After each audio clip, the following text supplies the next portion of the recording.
Hello, and welcome to The Stinger, a superfan's guide to Marvel, Star Wars, and much, much more. Joining me on the podcast today, he doesn't leave things to chance. He likes to make his own luck. It's Trent Neely. How we doing, Trent? Why so serious, Josh? What's going on here? That's right, man. Oh, it feels good to be here. I'm so excited today to talk about this wonderful movie, The Dark Knight. Thank you all for being here. As always, our quick PSA is follow us on social media at The Stinger Pod. That's on TikTok and Instagram. And you can subscribe wherever you get your podcast. And then you can also subscribe on YouTube. So with that out of the way, Trent, we're diving back into our Hall of Fame series today. Super pumped to do so. For those of you who maybe didn't hear the last one of these episodes we did, our Hall of Fame series is a new series on the podcast where we will take a movie or TV show or actor or character even that's really prominent in fandom and pop culture, and we put them to the test. We decide whether they are worthy or not worthy of our Stinger Hall of Fame. The Hall of Fame is reserved for the best of the best. It's reserved for high quality content through and through. Trent, we've got a special movie lined up today, The Dark Knight. Now, some of we're recording this a bit later than we would have liked to, but fun fact that Trent actually brought up to me. What special day occurred about like a week ago in September? So it was Batman Day. That's sort right. of the unofficial but official holiday celebrating everybody's favorite detective and Caped Crusader. So I was like, hey, Batman Day. It's the 15-year anniversary for this movie. It's a pretty influential movie in fandom. Like, I think at some point we were going to have to talk about it while we were doing this podcast. And it seemed like a good moment in time. And like when we think about Hall of Fame, right? Like we are talking about the best of the best, like things that get talked about will be discussed for time, and like things that you can rewatch just on a moment's notice, right? This feels like one of those movies. Yeah, 100%. This definitely feels like one of those movies. Like when you think, like especially within fandom, like gun to your head, you're like, what's the best comic book movie of all time? I'd say most people, or maybe not most, but a large percentage of people would say this movie.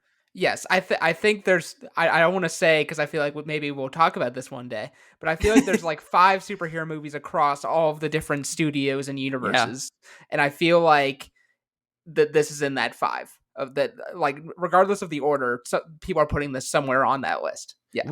We talked about, I feel like we talked about this a while back, how like, when Guardians 3 came out, James Gunn did an interview and he gave his top 5. Yeah. He gave his top 5 comic book movies of all time. This was one of them, correct? I believe it was. I'm trying to remember all of them because it was Deadpool was on there. Oh, Deadpool was on that list? It was the original Superman movie. Yep. It was, he did, he put Into the Spider-Verse on there. I know Into the Spider-Verse was the number 1, he actually said. I That's actually right. don't know if The Dark Knight was, now that I'm thinking about it. I think he may have said that would be crazy. That The Dark Knight was like just edged out. Or if it was number 5. It was definitely on the back of the list if it was there. Wow. Oh my gosh.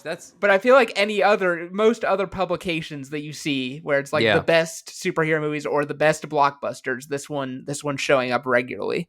Right. This one is like, and it's so funny to me, man, because like you said, it's the 15th anniversary of this movie. Mm-hmm. That seems bonkers to me. It's become a modern classic. It's become one of the most like quoted and widely acknowledged like pieces of pop culture. It's not just like it's a famous superhero movie. It's like people know, whether they're into superhero movies or not, they know The Dark Knight. It crossed the border. So, I feel like we're digging deep into, this wonderful film today. Let's go ahead and kick off our conversation. Mm-hmm. And let's establish The Dark Knight in its case for our Hall of Fame. And I'm going to do that by starting out, giving you the picture of when this movie came out and who made this movie. So this was directed by Christopher Nolan. You may know him for his latest project, Oppenheimer. Well, before Oppenheimer was the Dark Knight trilogy, directing 3 Batman movies. Pretty like I honestly I want to talk about that in a second. It was written by Jonathan Nolan and Christopher Nolan. Story credit also to David S. Goyer. The music by James Newton Howard and Hans Zimmer, which is just like an elite combo. That's some like Kobe and Shaq combo on in terms of music scores, movie scores. It's legit. It's legit. Um Cinematography by Wally, is it Feister? I I'm think it's not I'm not Fister. quite sure. Pfister, and then edited by Lee Smith. And then this is kind of where I want to start our conversation. This was released in 2008, Mm-hmm. the same year as Iron Man. So again, 15th anniversary. This was released in 2008. Trent, do you remember when you first saw this movie?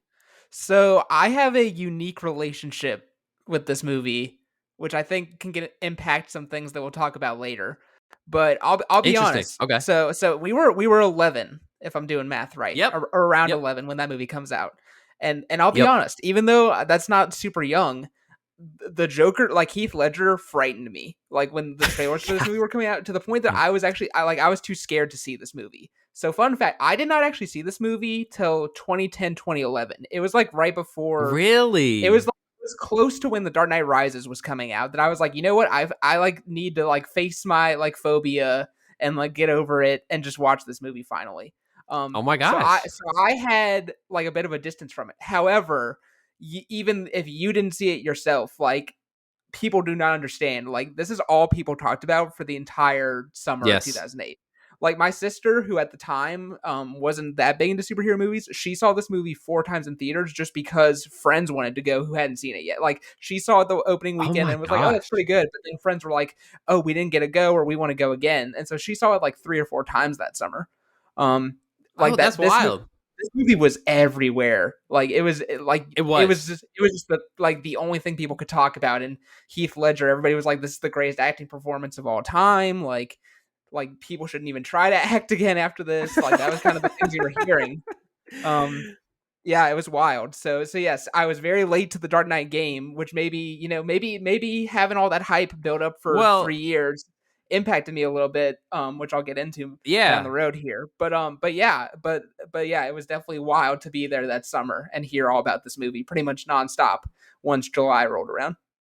It's okay. So this is what I was thinking of when I was rewatching the movie is like, I wish I was old enough at the time to actually like, because I don't think I saw this in the theaters. I'm almost positive I did not watch this in the theaters. Because again, I was 11 years old. Like there is a certain amount of like parental control that went into these decisions at I was that about to say, time. You know what I mean? I feel like you and I are similar too, in that our parents like not in a bad way, but it was like it was watched what we were Oh watching yeah, back in the yeah, for day, sure. even at the age of like 11 and 12. I know some people like by the time they were 10, it was kind of like whatever, but Yeah, for me, it was definitely like up until my teens that my parents were like watching stuff, which I yeah. and because I was such an anxious kid, I don't think that was incorrect. To be clear, Well, and I mean, this movie, out of all the stuff that you could be kept from watching, makes sense. Makes yeah, sense. It is yeah, actually like terrifying. Because it's like this could, in a way, some of this stuff could really happen. right, And right, that's what makes this movie so terrifying. And the character of the Joker so believable. I um I that I was rewatching it thinking, man, I wish I was as old as I am now yeah, when this movie came out, so I could understand what it felt like to leave the theater when the title card of the Dark Knight flashes on screen as Batman is on his little motorcycle zooming out of Gotham City. Like that just I that had to be an electric moment, yeah. I And mean, I get goosebumps rewatching that ending at home now. yeah, yeah, for real. I did too. When I just rewatched it recently, I something I want to point out too. Okay, so this was released uh July 18th, 2008. Iron Man comes out in May. Oh shoot, I've got the wrong release date.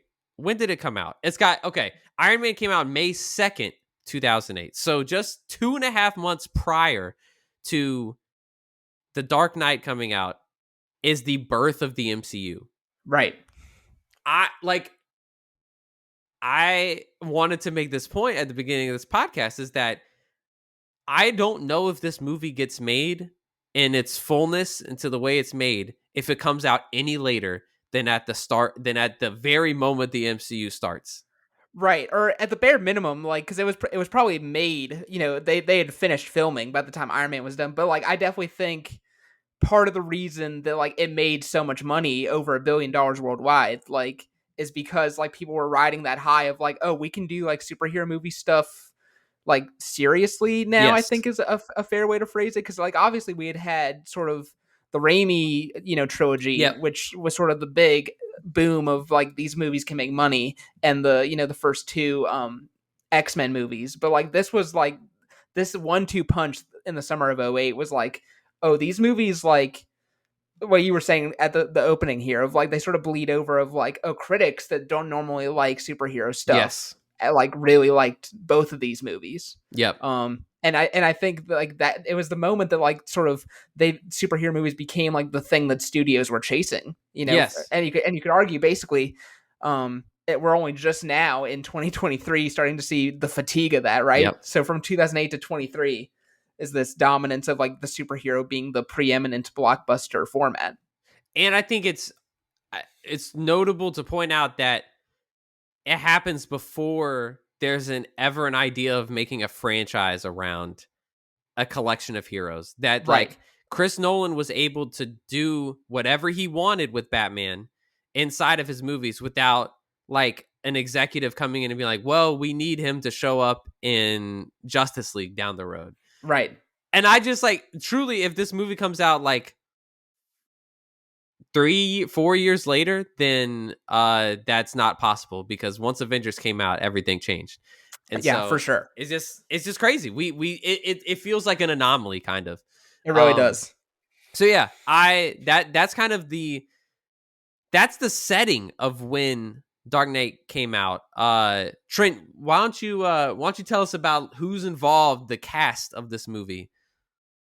Yeah, absolutely. So a little bit of a refresher, Christian Bale, at this point in his career, it's like he was known for, Empire of the Sun with Steven Spielberg when he was a kid, Mm. Newsies for you musical fans, and then American Psycho, and then he did Bruce Wayne with Batman Begins in 2005. So we got him, Heath Ledger, who like, tragically, obviously, died shortly after filming this movie. And then at that point, I'd only really done, 10 Things I Hate About You, A Mm. Knight's Tale, Brokeback Mountain, and then this. And then Aaron Eckhart playing Harvey Dent, who had really only done Yeah. one movie about like the smoking lobby called Thank You for Smoking, which is a really interesting movie. Um, Interesting. and then Michael Caine, of course, the best Oh yeah. Scrooge to ever exist, Oh yeah. playing our boy Alfred. Gary Oldman, acting icon, playing Yes. Commissioner Gordon. And then a kind of big thing at the time, people don't really remember this now, but Maggie Gyllenhaal replacing Katie Holmes Yeah. as That was a Rachel big Dawes. deal. There was like confusion. They're like, wait, is she like the sister of Katie Holmes? And it's like, no, she's literally like the exact character. And yeah, that was the whole That thing. was I actually remember as a kid being confused. Like, wait a second, wait, what? Rachel's different? Like, no, it was the same character. Yeah, this was truly this was an interesting cast to rewatch and think about. Like, I outside of obviously the Heath Ledger of it all, and just the brilliance that he brings to the camera, and how sad it is that he's not with us anymore. The the other pieces of the cast too is like Christian Bale. I think I didn't realize that he really wasn't in that much prior Yeah. to these movies. Like as you listed what his previous projects were, I'm like, no, a lot of his like biggest roles that I think of Christian Bale for come after this series of movies. Like it's kind of crazy to think of Christian Bale being, as young as he was, Mm-hmm. at least in his career.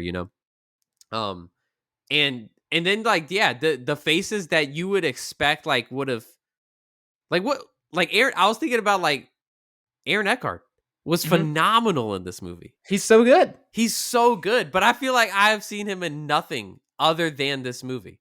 Yeah, I'm trying to think I right haven't. now. I don't have his IMDb pulled up or anything, but I'm just like, I remember he you was in would that think he would be like a star after this performance. right, and the only thing I really remember is there was that alien invasion movie like Battle Los Angeles, I think is what it's called Oh, that was he he was in in. that?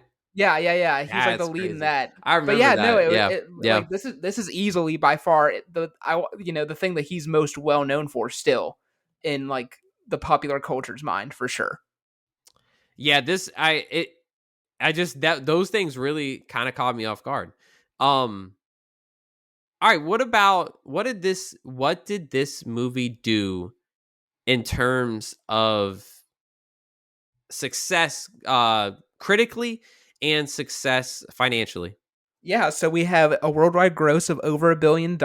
We have a 94% for both the critics and the audience score. Nowadays, you're always hearing people be like, this has a 90% critic score, but a 50% audience, or vice versa. And it's Yeah. like, this is a 94 on both sides. Solid. This is number 3 on IMDb's top 250 audience voted on films. So this is IMDb compiled a list based Yeah. on how high the star rating is from users and then the number of votes. And so this is behind only I think Shawshank Redemption and The Godfather Part 1. Wow. Um, Wow. and then this movie, this was big for superhero movies at the time, scored 8 Oscar nominations, 2 wins. So one for Heath Ledger's performance, of course, Mhm. and then another one for sound editing. And then an even bigger piece of Oscar trivia is at the time the Academy only nominated 5 Best Picture winners, and the next year they bumped that up to 10. And a lot of people assume it's because famously The Dark Knight and Wall-E did not get Best Film nominations. This did not get a best picture nomination? Nope. That's unthinkable. Nope. And people were like, hey, it should. But it was because it was like, hey, well, we only can pick 5, and this is still a very populist thing. And there was enough sort of, or the theory is there was enough sort of rejection against that they're like, yeah, we probably need to include some more movies in here. And so, yeah, they bump it up to 10 nominees starting in 2009. I did not know that. Wow, that's because 5 is such a small number. It's Like, really small when you think of like the fact that there's literally across the world like hundreds of right. movies made a year. Yes, exactly. Yeah. Also, Wall-E getting the Yeah, people were like, best animated feature is not enough. It needs. no, it's not. I And completely you know agree. what? I honestly think that if you're like I love Slumdog Millionaire, which won that year. Oh, Um, that but is a great movie. Yeah. I do think that if you're doing the voting again, I think either Wally or The Dark Knight would probably win. Like if you did that Oh, you voting think so? again You now, think it would outright win? yes, I think either one of those two would win. Well, oh my gosh, that is okay. I can't remember. I didn't see Slumdog Millionaire till I was in high school, so it was well after that movie came out. But I mean, if we're just talking about longevity, I'm pretty sure Dark Knight wins in terms Yeah, of like its its relevance, years later right. And when that is the debate about these Oscar stuff too, is it's like longevity versus at the time and in the like the moment. craft of filmmaking. So yeah, Yeah. that's no shade on Slumdog Millionaire, No, but no, it's a great I movie. just think that if that movie was allowed to compete, that yeah, I think The Dark Knight, or I could even see Wall-E like being the first animated movie to bridge the gap of winning Best Animated Feature and Best Picture. I That would could be I could see that. gosh.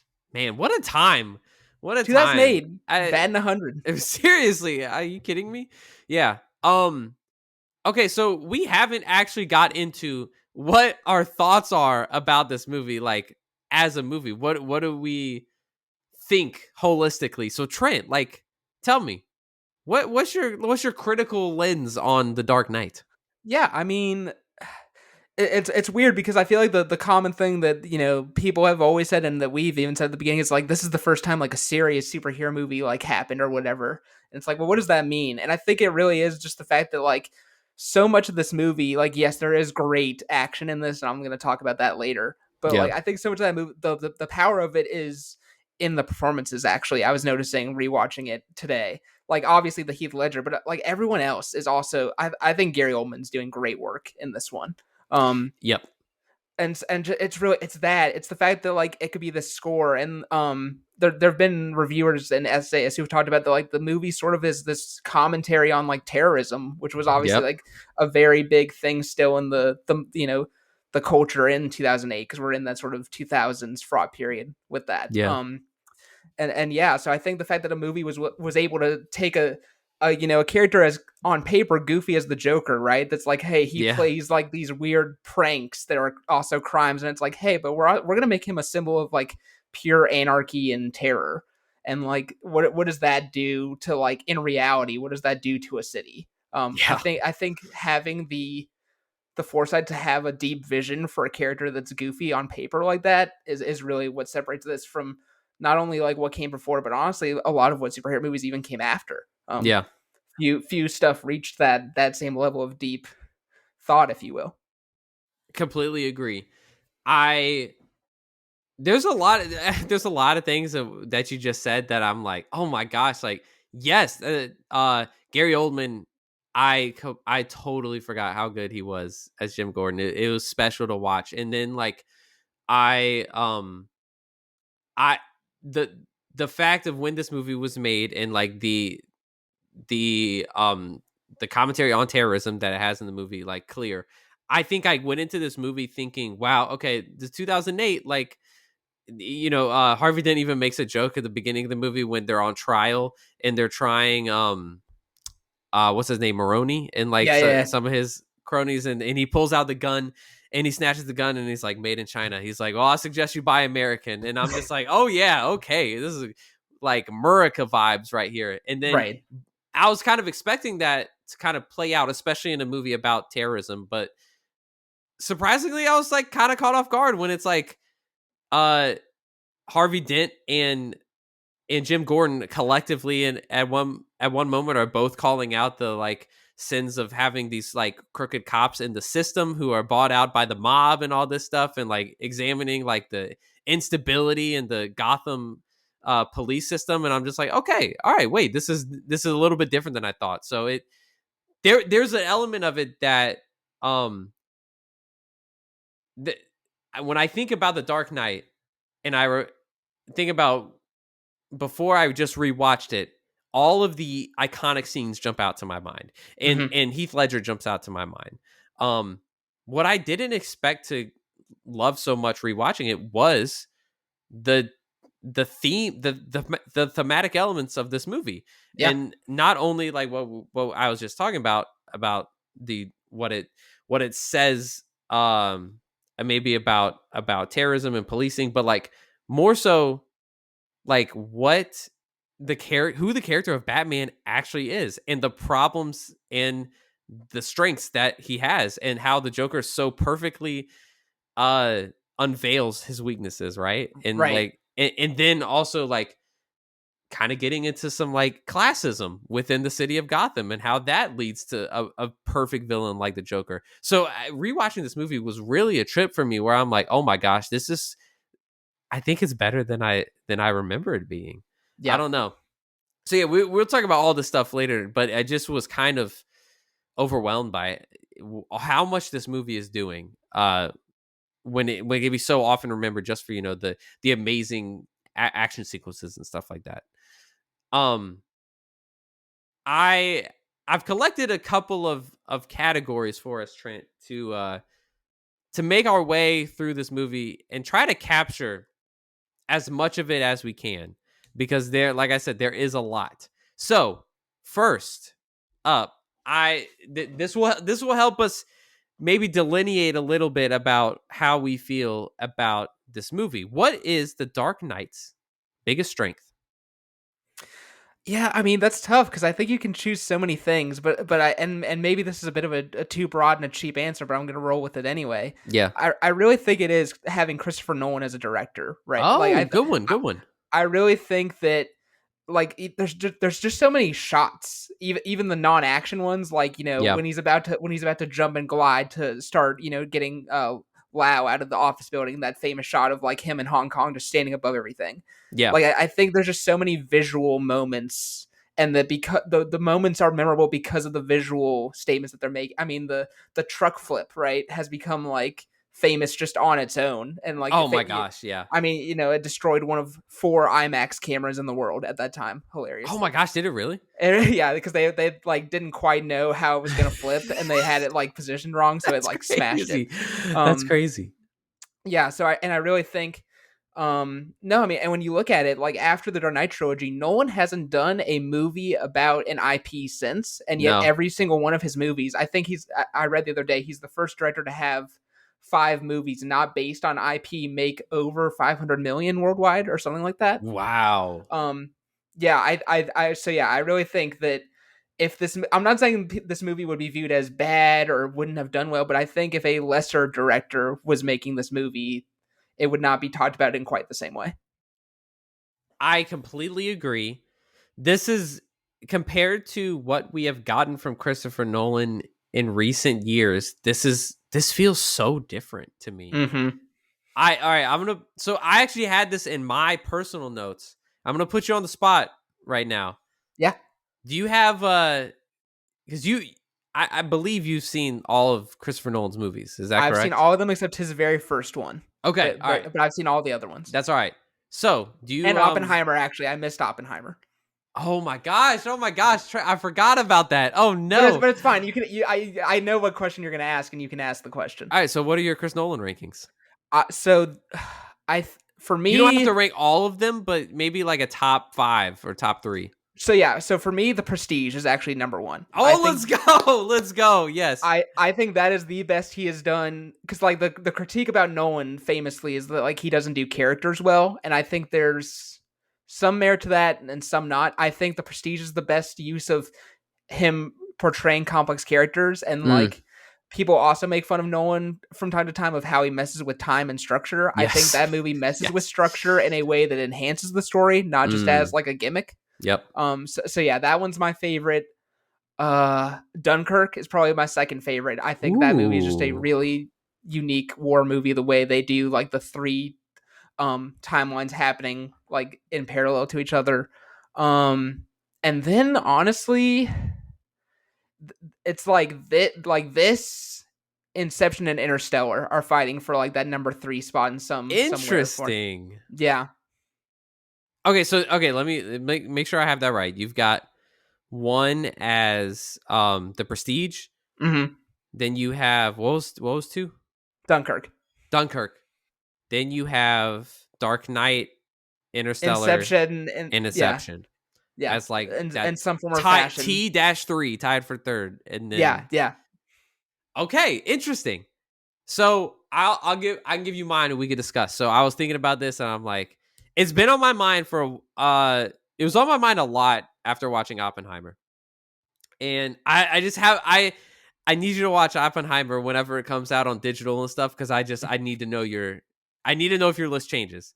So Mhm. for me, I believe one is The Dark Knight.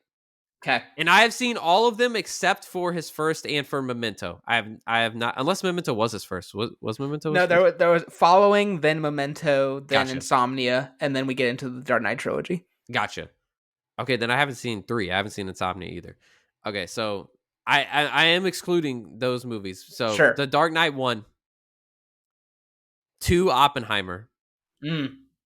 and it was actually like I had to do a lot of debating in my head about which one I put first in these because I'm telling you, Oppenheimer was special to me. It was like there. You talked about how sometimes Nolan messes with time and structure as a gimmick. To me, that was not the case in Oppenheimer. Without giving anything away, Nice. that was not the case for me in Oppenheimer. And when I think about Nolan, I think like great storyteller, likes to play with time, like you said, and is a just technical wizard. Like Yes. is truly a technical wizard behind the lens, whether it's editing, sound, um, and I know he's not responsible for all those things, but all of his movies contain like insane levels of audio editing and incredible cinematography. So to me, to me, both Oppenheimer and The Dark Knight do like those technical things and the storytelling so incredibly well that I'm just like I think they do it better than the rest. And then I would go 3 um 3 what I why am I blanking right now? What your number 1? The The Prestige. Prestige, The Prestige. Yep. 3 The Prestige. I think I'm going 4 Interstellar, 5 Inception. Mm. And Dunkirk's really good too, but I need to rewatch that. I couldn't understand what they were saying.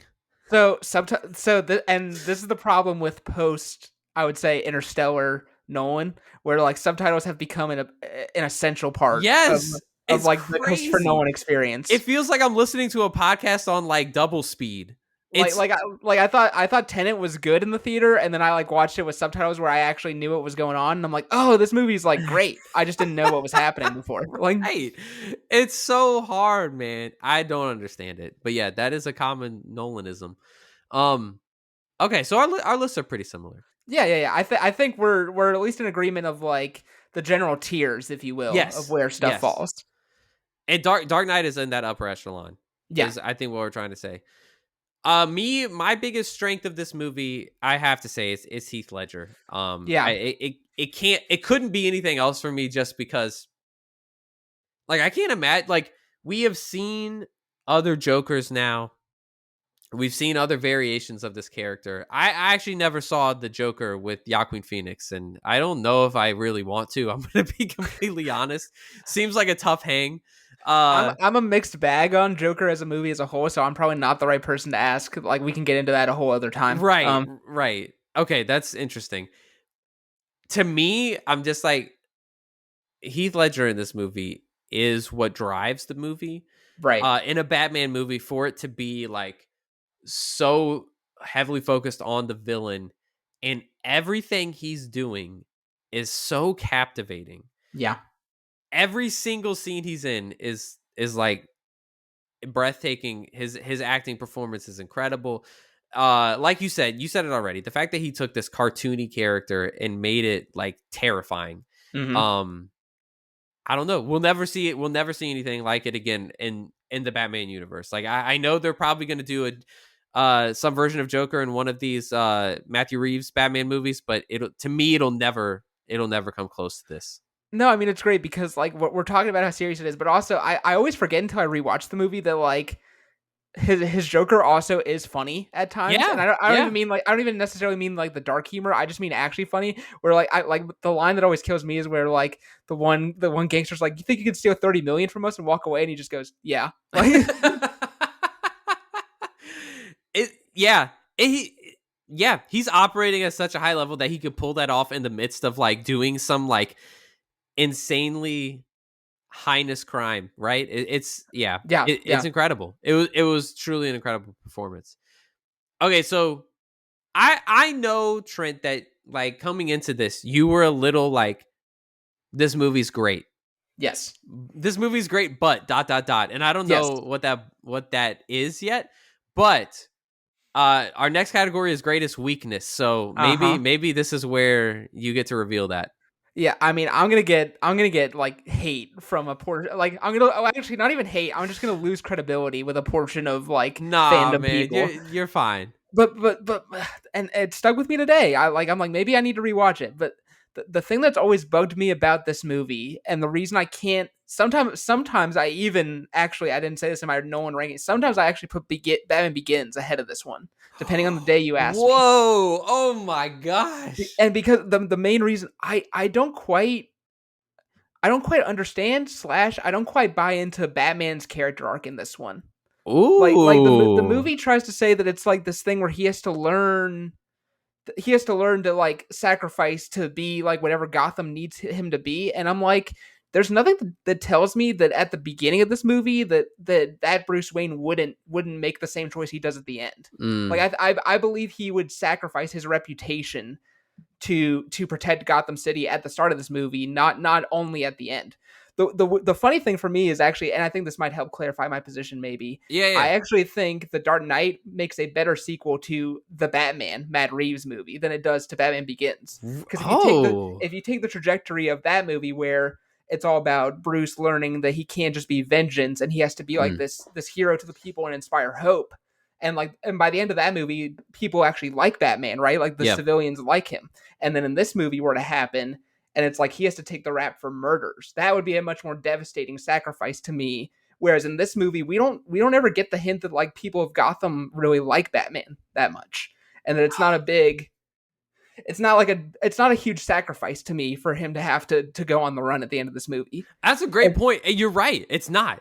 It's really not. And so as much as I adore, and I really do adore that Gary Oldman speech with Yeah, like the Hans Zimmer yeah. and James and Howard music play, I'm like, but was this like the big thing he needed to face?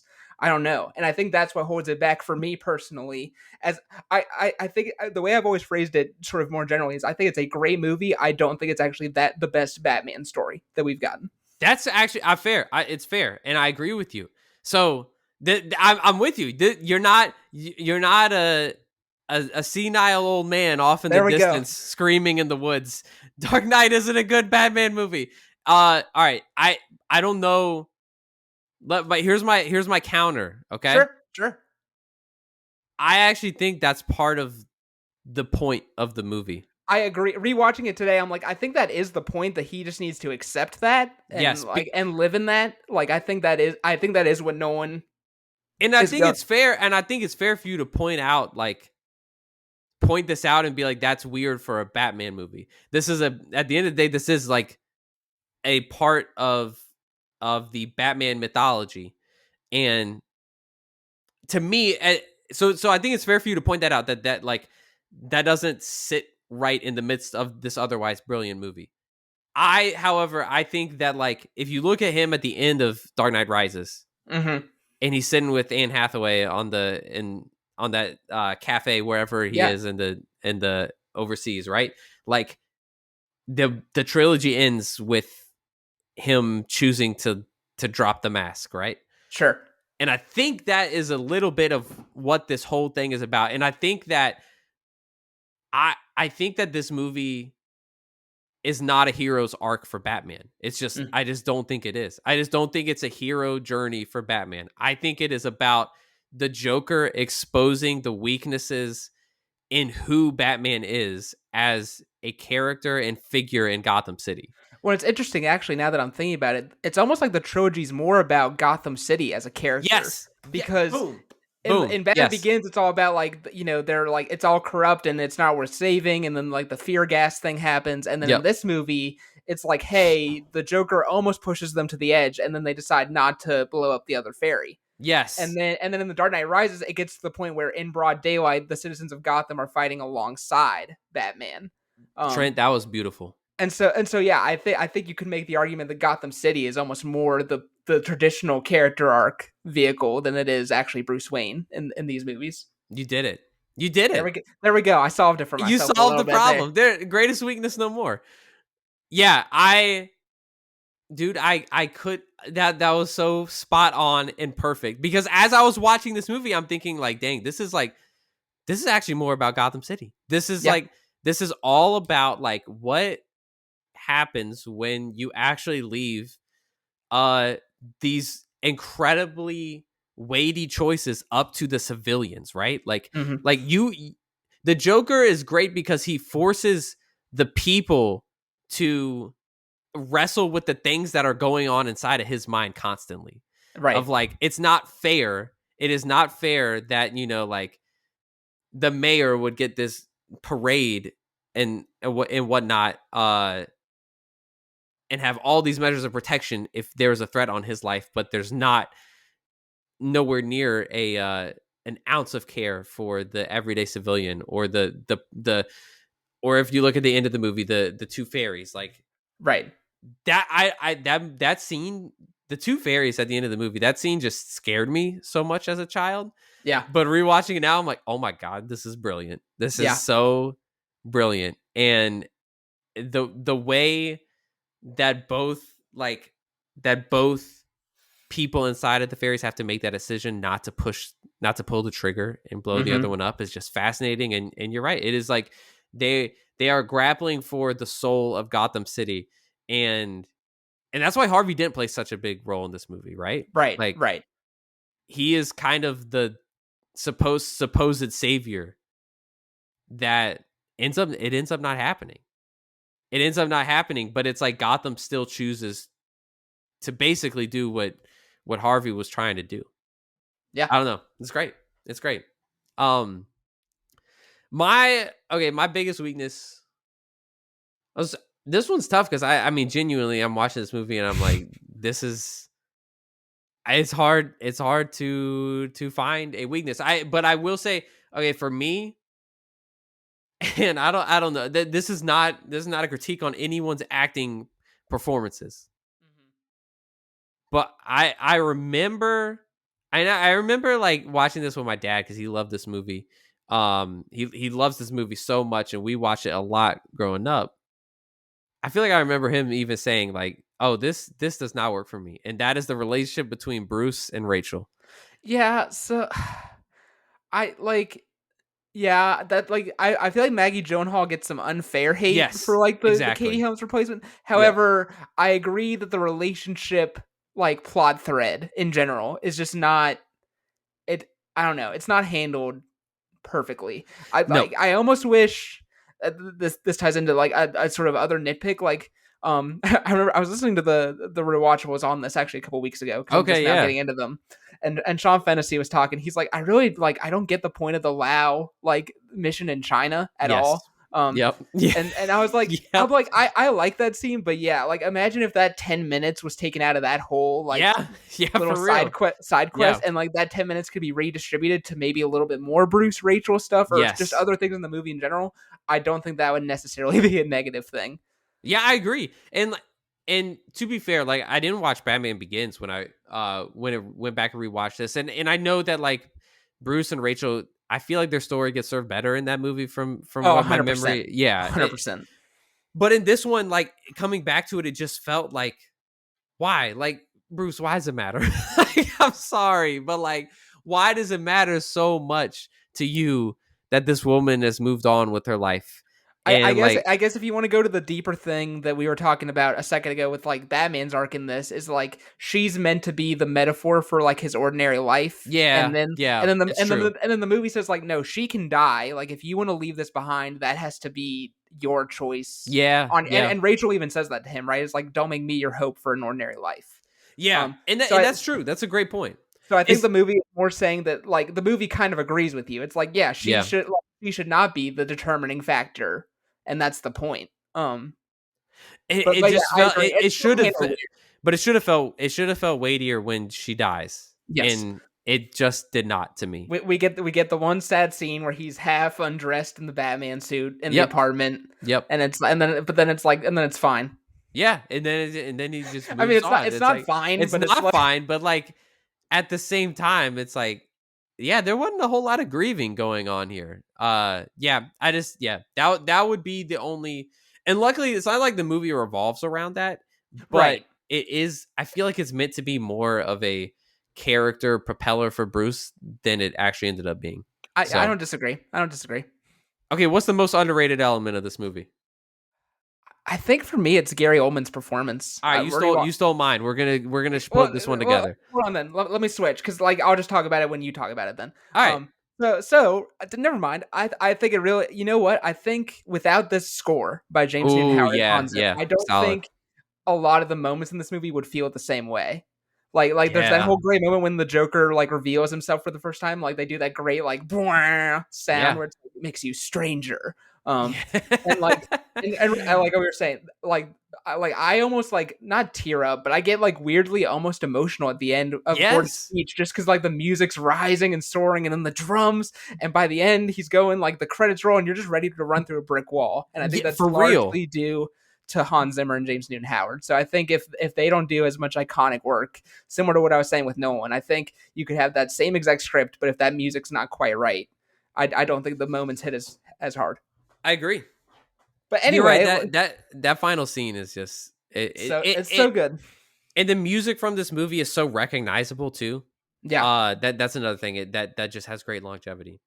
All right, But but anyway, the Gary Oldman thing, yes, Gary Oldman. Let's talk about Gary Oldman for this dude movie. is batting 1,000 in this movie. He's so good, right? Like He's so good, and I just like I remember if you want to do some deep diving on the Stinger, go back to last year when me, Joseph, and my dad did a Batman draft, mhm. which was an absolute blast. And I remember thinking like I picked we picked like all the our favorite versions of each like character in the Batman movies, and I picked Jeffrey Wright's Commissioner Gordon from the most recent Batman movie, and because he's phenomenal, because he's He's so good in that movie. But I think I just underrated how good Gary Oldman was in these movies. Hmm. Like, I think you because Heath Ledger is in this movie and Christian Bale as Batman is such a large presence, and then you get the Harvey Dent storyline. Like, so many other characters get the spotlight, but every time Commissioner Gordon and Gary Oldman is on screen, like every time I am like I feel so much for his character Yeah, yeah. because Because he is put in like an impossible situation. right, you're so on his side when he's talking to Yes. Harvey Dent, and he's like, "Hey, I don't get bonus points for being an idealist. I have to do the best Right. with what I got." And it's like that makes sense. Like that, if you, and it's one of those things where that's the one area of the movie where I feel like rewatching Batman Begins helps because it's like Yeah. that movie reminds you, it's like, oh yeah, every cop, like every other cop except Gordon, is corrupt for sure. Yeah. And so yeah, he does have to do that horrible job. And man, the line delivery when like they're having the showdown with like the hostages at the construction site, and Batman's like, I Yeah. got to go in and see what's. And he's like, no, we have to save Dent, and then he says, I have to save Dent. Like it's such a perfect Yeah. the way It's he does. yes. Yes. Like it's like no, it's on me because I like he lost his fiance and like all this stuff because of me. Like I Yep. can't like let him die too. After he proves that like that he was right that like there were corrupt cops in my unit. Like It's no, so good, man. He has, there's such a subtlety to his performance. Again, there's so many loud and dynamic performances in this movie that his gets lost in the shuffle. But like he, but I think that's why it's so good is because he's able to bounce off of everyone else with such ease. You know, yeah, he's able to be like calm and stoic when he needs to, and then like erupt. Like at the end of the movie when he's talking to gosh, oh my gosh, it's so good. When Harvey Dent has the gun pointed at his oh son, yeah, oh and yeah, he's just like, "Tell your son it's going to be okay." Like, oh my gosh, like it is heartbreaking. yeah, You just like you don't doubt for a second that like his entire life is on the line. yeah, hundred Um, percent, it's 100%. amazing. Yeah, love his performance so much. Okay, so next up, we're gonna do a little draft, Trent. We love drafts. We love them. We can't get enough of them on this podcast. So there are so many, so many iconic scenes in this movie. Um, and instead of just outlining each one for you on this podcast, we're gonna draft them instead. Yeah. And so with that being said, Trent, we're gonna do this draft, and I'm gonna have you determine our draft order. Will you ask Siri to flip a coin for us, and All then right. Call it. I'll call it in the air. All right. Hey Siri, flip a coin. All right, I'm gonna say heads. It's heads. Let's go. Let's go. All right. So I will pick first. Trent, you will pick second, and then we'll just alternate. Cool. Oh man, this is I'm not prepared. I'm like, shoot, I should have deferred. There's so many good scenes. Should have taken that kick in the I second should have half. taken the kick and then received that in the second half. Okay. Wow. Gosh, there are so many. Okay. I think I know which one I'm gonna pick. So maybe I can't decide if this is a hot take selection for number one overall in this movie or not. So you can call me out if it is. With my first selection, I am picking the interrogation scene Yeah. between Joker and the Batman. No, I mean it's probably if you asked like 100 people what's the like the most famous scene from this movie, I bet 50 to 75% of people are gonna say this. Oh, you think so?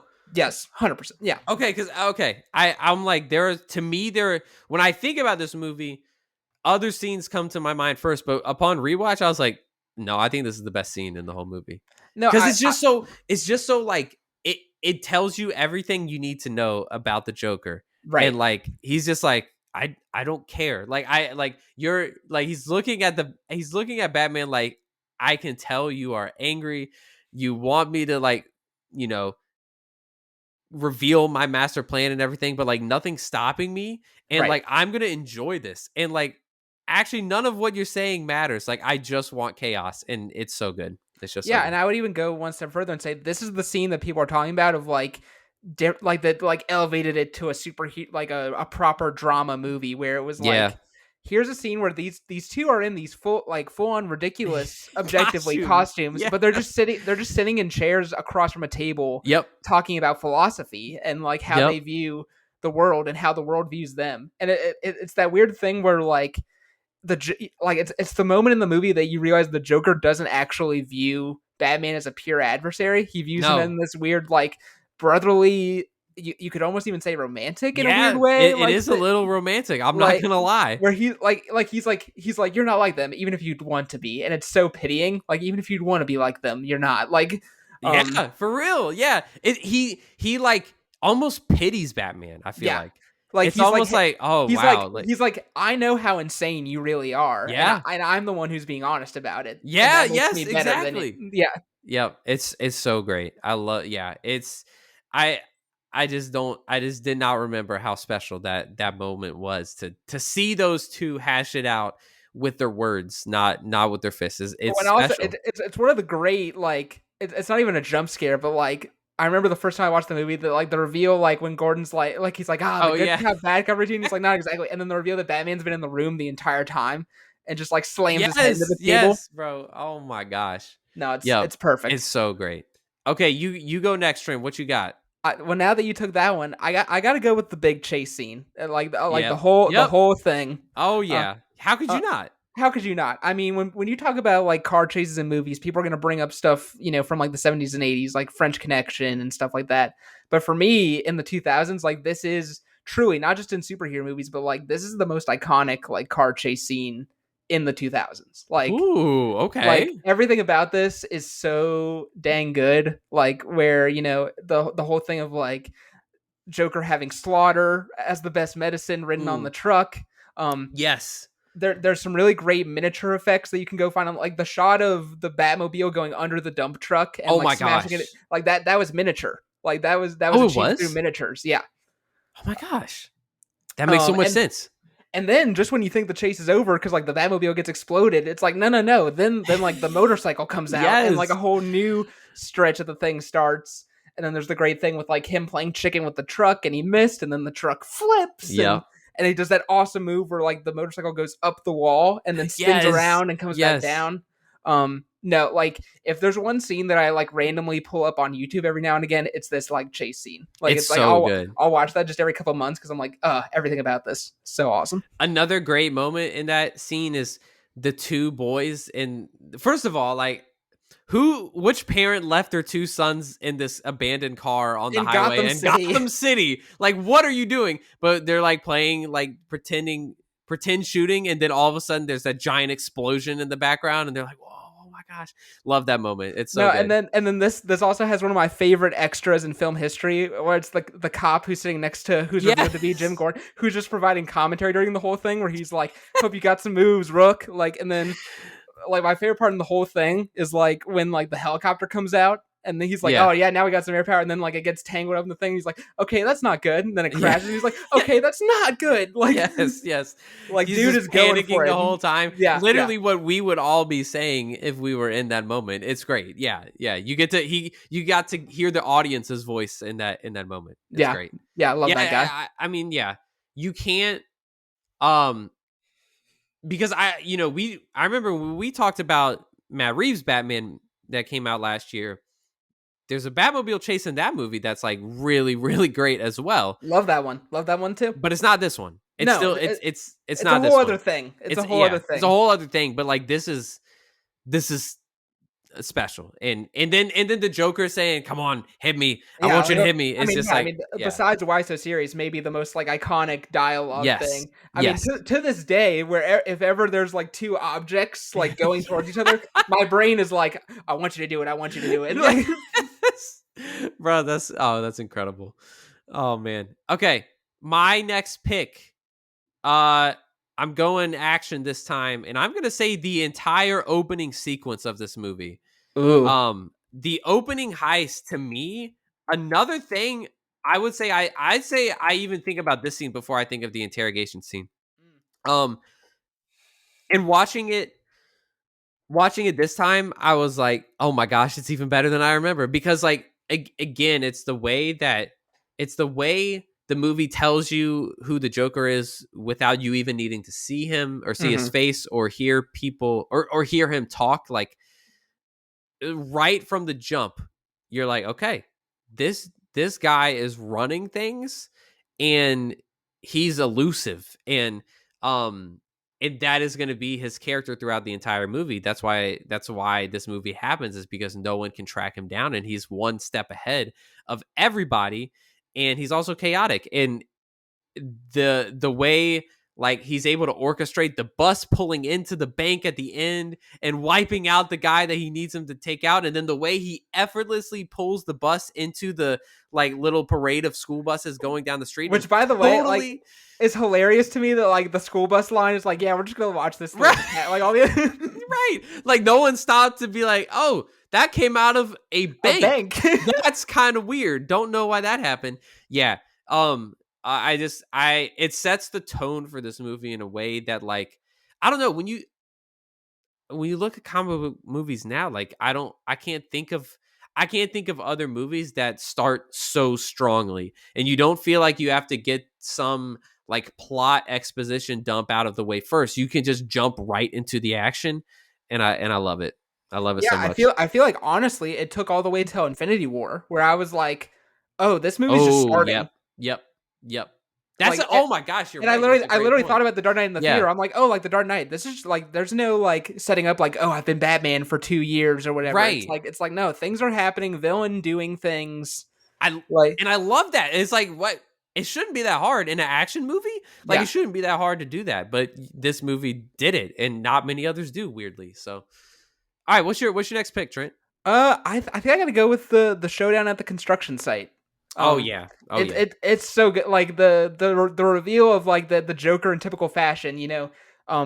Batman learning from the Rachel Harvey switch is like, wait yep. a minute, and then the reveal that like the people dressed up as the clowns are actually the hostages. Oh yeah, And the fact that scary. create like no one kind of gets criticized for this trilogy. One of the few things people is like that the action isn't that great because it's all very like heavily edited for the most part. Yeah, But I do think this one works really well where he's having to fight the doctors that the police think are hostages and also the police at the same yeah, time. yeah, yeah, And then you also, I mean, it doesn't hurt that you have Morgan Freeman narrating and being like the guy in the chair, being like, "Oh, you yeah, yeah, see the goons up there. They're waiting for the SWAT team coming up in the elevator, so he has to like blow up the floor supports below." Um, yeah.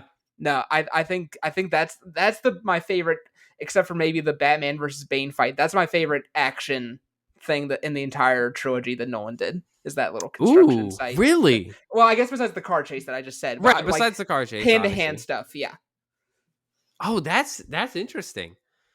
Yeah, I that sequence is great too, and then it leads to such a dramatic, like, the just the way it's shot of the Joker being hung up on the rafters And then the camera upside flips. down and the camera flips. It's so good, man. And then like you get the it would have been chilling had he not passed away. But like the line of like I think you and I are destined to do this forever. Yeah. Like that would have been chilling had he not. But the fact that he did Yep. make like adds this whole other dimension of Yep. like it hits you like right in the gut. It hits hard, man. Yeah. I I personally love the like it almost feels like it could have been the final shot of the movie, but the Joker sticking his head out of the cop car and just as it Sean weaves in and Fennessy out of the literally street. said that he Oh, like did he he had really? like sorry I don't want to plug another No, podcast no, while no. we're Go on, for it. Go for it. but literally he said on the rewatchables he literally said he was like I like he kind of hates the whole construction site thing all the way to the Interesting. end. Like Okay. he's like I turned it off actually. He's like I turned it off Oh, when rewatching. He's like I think the movie should end with Joker sticking his head out the window and like that's the theme. Like chaos wins occasionally. yeah. Um, And that's kind of, I mean, that is how, back to our point about who is this all about in Batman's character arc, that is the message of the movie. right. Like the Joker won. Like, yes, the Joker got arrested, but he caused all this mass chaos, murdered several people, and he corrupted Harvey Dent. Like, he won. Yeah. There's just no denying it. That's what happened. It's a war for Gotham City, and like this was check one in the wins column for the Joker. Yeah. Um, 100%. yeah, I don't disagree with that point. That's a really great point. All right, this one okay. There's a lot. I feel like I picked the best dramatic scene in the movie. Um, And so I think even though we talked about this scene being like actually not that necessary, I have to pick the Hong Kong scene. I love that scene. Like narrative issues of it aside, I like Right. the way it's constructed is perfect. It's So so so good, man. so I And have then no like issues with you picking it. there's just something so that scene I loved. I mean, loved. When I was first introduced to this movie as a 11 or 12 year old, however old I was when I first watched it, because it's just Batman like doing cool Batman stuff. But there's something like just really mesmerizing the way it's shot. Of like it's not pitch black outside. It's almost like the dawn is just like the sun is just barely starting to poke through, and the sky is like this weird like midnight blue in the air, and Batman is standing on top of this enormous building, and it feels like just like kind of noir, and it's almost like how you see him drawn in the comics or cartoons Yep. sometimes, where his black suit has like this blue tint to it almost. Yep. It's like that Cape Crusader vibe. And I the visuals in this scene to me particularly stand out to me. Yeah, no, it's a great scene, and I just love that like he's timed the explosives like so perfectly that Yeah. he's like he knows it's gonna take exactly like 2 minutes and 30 seconds to beat up every single person in that room. Yes, yes. And also like going back to like the score and the music, like the few moments give me like heck yeah energy than like when he's like standing with Lau and you don't know what he's doing yet, and then like the hook grabs them, and then the music just Yes, cuts back. It's yes. like done, done. Yep. Um, no, So it's cool. so great. It's so cool. Okay, one last pick. Trent, what you gonna pick for us? You know, I didn't really plan too far ahead, and I wasn't gonna pick this one originally, but I think I gotta pick Alfred's "Some Men Just Want to Watch the World Burn" speech Oh, in the Batcave, because that's a that sort good of one. That's a sleeper. right. I think it's a weird thing. Fantasy again on the rewatchables is like, why is Alfred talking about his MI6 history throughout this movie?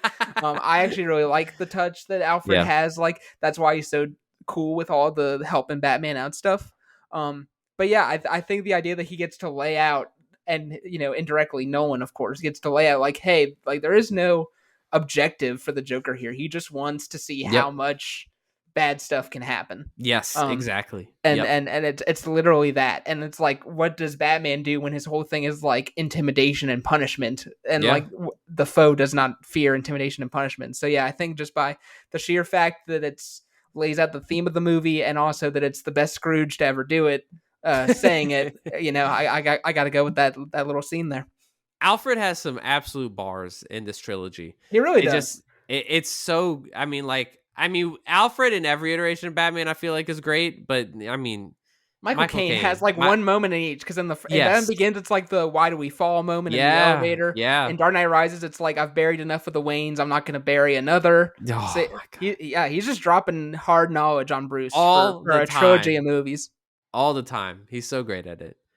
Okay, that's gonna complete our little draft. Hope you liked it. Those are and the thing is, there's probably like another. We could keep doing this for another 4 picks probably because there are so many good scenes. I mean, There every are. that was the thing that struck me rewatching it is like this movie just happens. There are not many moments to stop and catch your breath. Like No.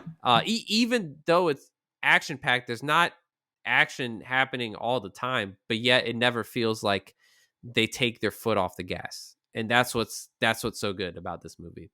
All right. So, we're going to wrap this thing up and talk about, is it worthy to be in the Hall of Fame? And we're going to do that by talking about its legacy. Trent, why don't you kick this little wrap up portion of the podcast off?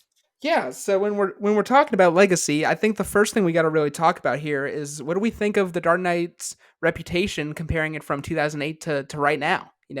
How do we think things are sitting with us, with the world at large? Yeah. I think The Dark Knight has aged like a fine wine. It really has. it it's one of those things, like at the beginning I was like, I can't believe this movie is 15 years old. Like it doesn't seem real, because this is truthfully like I mean, when I think about my life in the films that I grew up on, they were mostly all like big franchises, and it was the Raimi Spider-Man movies, it was Lord of the Rings, and I genuinely then it was well the Star Wars prequels. How could I forget? And then it was the Dark Knight. Yeah, I mean, truly, like almost like that is the order.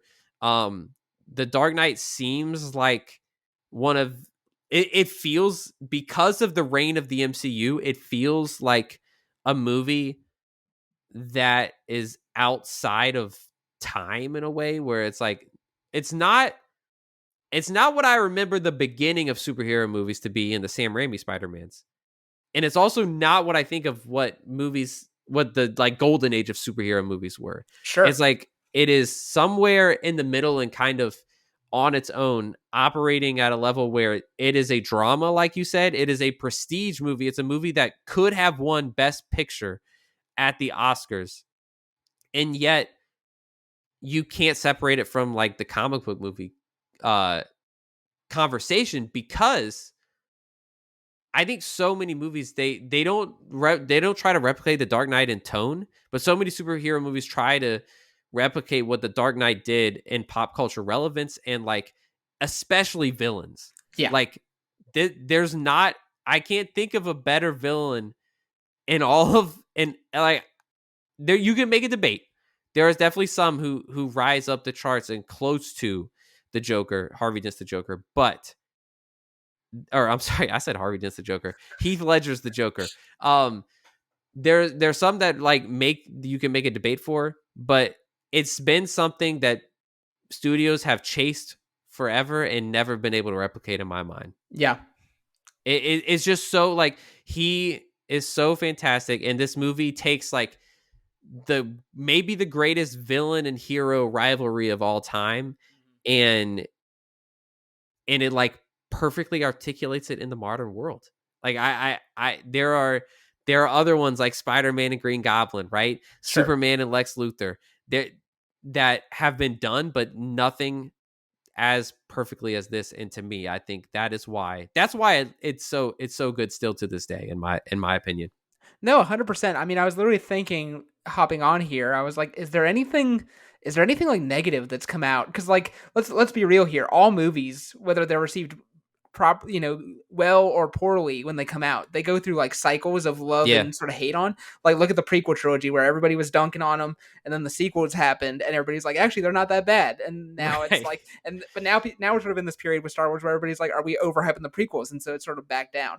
Whereas the Dark Knight, I feel like it's never really had any like people will say overrated, and I will say I got sick of hearing about this movie. I would say in like that 2012 to 2015 era where Yeah. like we were getting good superhero movies, not Yeah. Dark Knight level, but good. Yeah. But people were like, "Oh, it's the Dark Knight," and like nothing else like even matters, and like that ends the conversation. So I did think you were Yeah, starting that's to too much. you were starting to hear like, okay, we need to stop talking about the Dark Knight so much.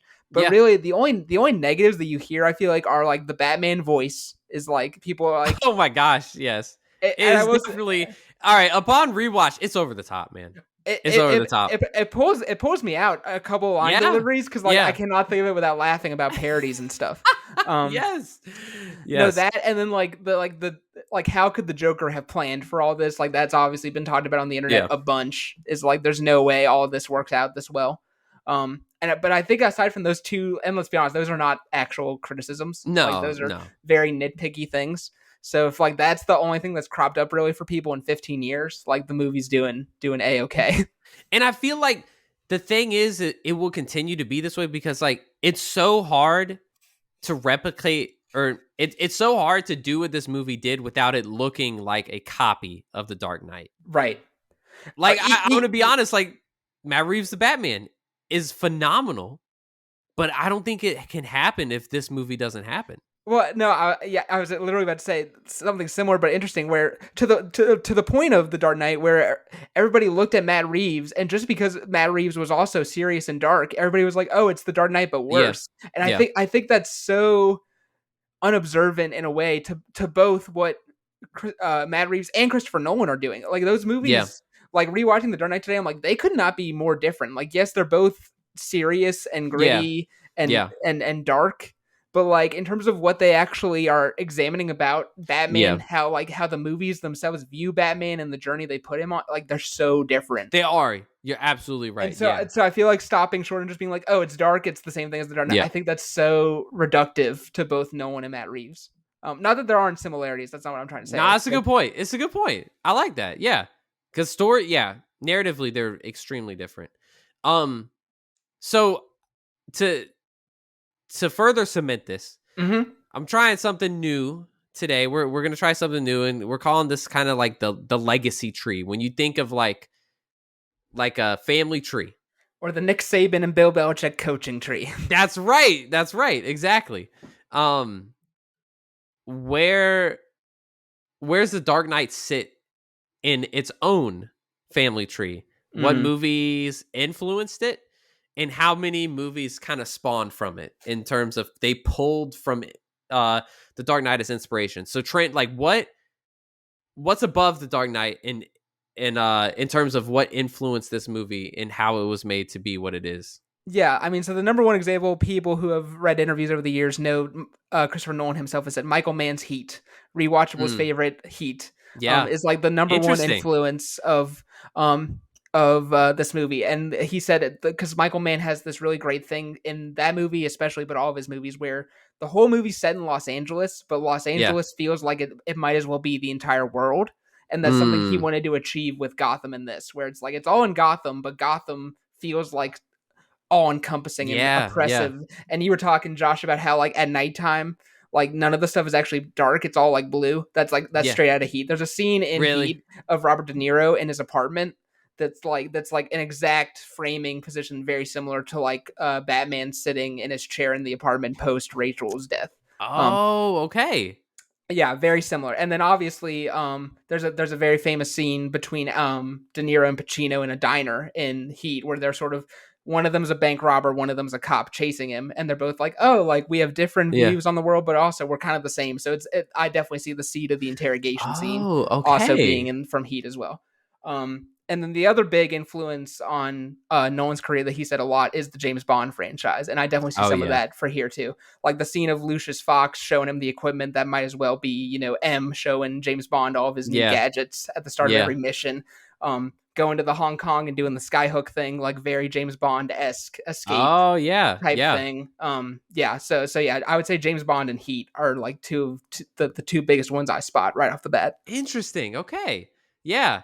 I so Bruce Wayne is James Bond in these movies. Yeah. Like the way it's so funny when you look at the way Bruce Wayne is portrayed in Nolan's trilogy versus the Matt Reeves the Batman because they are totally two different dudes.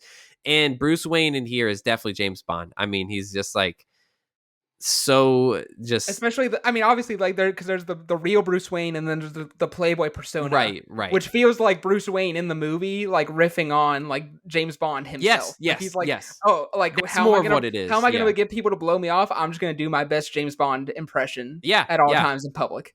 That's exactly what I mean by that. Yeah, you hit it on the head. So, Sorry, I didn't mean to like oh step on your no. thought there. Nah, you said it better than I could have. That is what influenced The Dark Knight. Now, in terms of what movies kind of spawn from The Dark Knight, I mean, I will say I do believe that in terms of tone and the setting of Gotham City, it's got to be the Batman for me. They are like your point still stands to me, but I just think like there's no escaping the Nolan's Gotham Mm-hmm. in the way that Gotham is portrayed in the Batman. Yeah, They're definitely different. right. Because I think Matt Reeves, the distinction for Reeves, I think he did a more comic accurate version Sure. of Gotham, Yeah. whereas the sort of the criticism, one of the other criticisms that comes up now in recent years is that like Nolan did a very comic accurate Gotham for Begins, and then the Dark Knight, Yeah. it's just Chicago Yeah. because they filmed all right. Like it's just like Yeah. a very I normal mean, it looking is. city. But Yeah. yes, to your point, like yes, like the way that like everything's at night, obviously that's part of the character. But yes, do I think that like having everything at night, like that's very Nolan-y. Matt Reeves is like, but what if it's night and raining? Right. Right. Exactly. um, And I think too, like to go along with that, the setting of some of the scenes in the Batman, Yeah, Like the when is it, I can't remember who it is that the Riddler kidnaps in the Batman. Is it the mayor or it's like the district attorney. He the murders the mayor district in the attorney? opening, and then yeah, Yes. And then the district attorney in that like big building with the columns in Gotham yeah. City, like that sequence of him kidnapping someone and then publicly televising it, it Right, the video diaries especially were like yes. this that was the one moment where I was like, oh no, this is like I literally thought in the theater, I'm like, this is gonna get so many Dark Knight comparisons. Right, exactly. And it's like in like in all the structure, like skeleton of each movie, they are completely different movies, but in all of the vibes Yes, the and vibes, 100%, tonalities, 100%. they mirror each other a lot. So what are some, can you think of like other movies where maybe like thematically or or maybe tonally as well, the Dark Knight spawned off Well, some Dark Knight children? I have a cheat answer for this, so Oh, I'm gonna okay. say it anyway. Man of Steel, like is the number one answer for me in the sense that Really? because Nolan was a producer on this, Oh, he like was? from the get go, and Oh my gosh. actually maybe it's probably more fair to say that it's a movie inspired by Batman Begins, because like both that movie and then Man of Steel, like Bruce Wayne and Clark Kent in both those movies, they're like wandering far corners of the earth wondering what their purpose Yeah. is, Yep. and then like Yep. the whole thing of like they find their suit like midway through the movie, and then obviously the big thing, the similarity is that like just like the Dark Knight was the first movie to not have Batman in the title, Man of Steel was the first Superman movie that didn't have Oh, that's good. yeah, Yep, so yeah, I definitely think that's good. obviously it's a cheat answer because he was a producer and sort of helped mold the story, but yeah, um yeah, Man of Steel I think is like the most direct descendant of um sort of the thing, and the thing that the Dark Knight inspired more globally of like the dark and gritty reboot, right? Like everything was about after the Dark Knight, like can we do everything but darker? Yeah, for sure. No, I even say like I joking, half serious. They did that Power Rangers reboot with Billy from Stranger Things in 2017, where like it was not like dramatic, but it was more serious with like teen angst and stuff. I'm like, this feels like a Dark Knight-ish thing of like, how do we actually ground this? That was more Yeah, the thing. yep, Is like, how do we yep. make it realistic? Yes. So even that being Power Rangers more realistic. Um, That's interesting. Okay. and yeah, and like when Black Panther came out and Killmonger was like this really Oh my complex villain, gosh. Yep. like Yep. everybody was like, oh, this is like the like Marvel has finally found their Joker equivalent of like a villain that challenges the hero psychologically, and having an actor give a performance as a villain that's worthy of like Academy Award level Yes. praise. Well, okay, so you stole my next answer, but Sorry. for a different, no, for a different reason. So I like, as we're talking about it, it hit me like, oh my gosh, Black Panther is a disciple of the Dark Knight. 100%. I think Ryan Coogler's even admitted this. Like I think Oh, he has he said, really? because like when he was trying to when no one was looking for a replacement composer on Tenet because Hans Zimmer was busy with Dune. He was Yep. looking at Ludwig, who who had Yep. exclusively worked with Ryan Coogler at Ryan that point. Coogler. Yep. And I Yep. think Ryan Lewis said to him in an interview, he's like, "I'm like, you're such a big inspiration for me. Like, The Dark Yeah. Knight was a big inspiration on what I did with Black Panther. I'm pretty sure. Oh my gosh. That's not a direct quote. Don't quote me. I do not want to. I do not represent Ryan Coogler, but I'm pretty sure I read that in an That article. makes sense. That makes a ton of sense. Well, and then you have, not only is there that Joker Killmonger comp, but I mean, The Dark Knight is about the heart and soul of Gotham City, and Black Panther is about the heart and soul of Wakanda, and how Yeah, Wakanda is going to respond to this terrorist threat and move forward as a nation. sure, hundred Um, percent. so I totally see both. The other two that popped in my head were the Joker.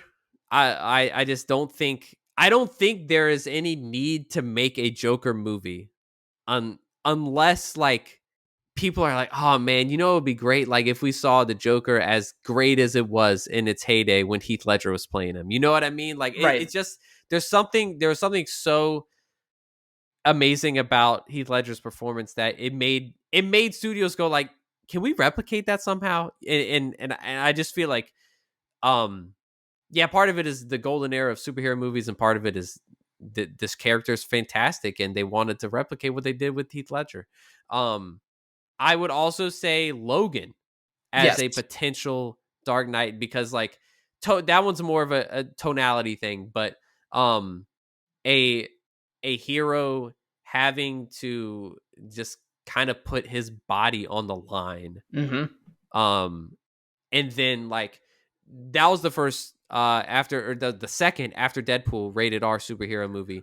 And The Dark Knight is not rated R, but it almost feels like it should have been or could have been in a lot of ways. So Well, no, and it's um interesting because we talked about before how like the Dark Knight didn't get that Best Picture nomination, and then you brought up Logan, which didn't get a Best Picture nomination, but did get a actually screenplay nomination from the oh, that's Academy, right. Yes. and then Yep. Black Panther was the first to get the Best Picture Yeah. nomination for a Yeah, comedy. great point. So there, Yeah. so yeah, there's definitely a lineage to be There's the traced of lineage. Yes. superhero movies that got broad critical acclaim Yep. beyond just the technical stuff of like visual effects and stuff like that. Right, right. For its actual like story that it was adapted to on screen. So yeah, there you go. All right, Trent. This is the moment we've all been waiting for.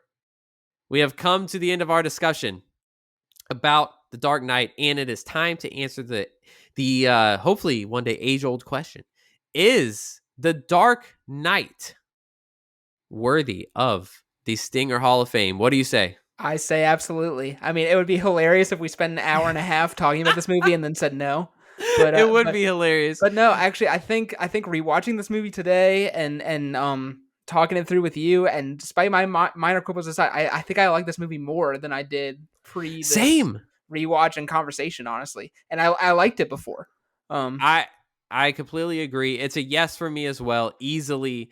Like it couldn't be a no. And I think I like it more. I think there's a lot of nostalgia with this movie where I look back on it and I'm like that was truly the first great superhero movie I remember watching, you know? Like mhm. other than some of the Spider-Man movies, like man, that was like that set the bar Yeah, at, at such a young age for me, and I've gone on to just fall in love with these movies. And so rewatching it made me love all of the intricacies and subtleties, and I think I like this movie more as well. So what do you say? Hey, go rewatch The Dark Knight, listeners. yeah, it's It's a streaming on great the movie. Netflix and Max as of right now, I believe. There So you so it's go. widely accessible. You got options. All right. Well, there you go. Another Hall of Fame inductee. We'll clear off a place in the museum to put a plaque right next to Samuel L. Jackson, and we will induct the Dark Knight into our Hall of Fame. So great stuff. All right. Um, I absolutely love this discussion, Trent. Mhm. Thanks for bringing all of your knowledge and wisdom, and for hashing this one out, man. This was great. No, absolutely. It was a great movie, and it's 2.5 hours long, so there's a lot of stuff to talk about. But I think hopefully we hit on sort of all the big things and a lot of people's favorite moments at least. And so Yeah. yeah, If there's stuff we missed, let us know. yeah, please Be do. like, how did you leave this scene off of the draft list? I know there's probably going to be a few. But anyway, thank you all so much for listening. We will be back soon to cover some Ahsoka content, Mm. and Loki is right around the corner. So make sure you subscribe wherever you get your podcast and follow us at the Stinger Pod on Instagram and TikTok to stay tuned at what is happening next. Thank you all so much.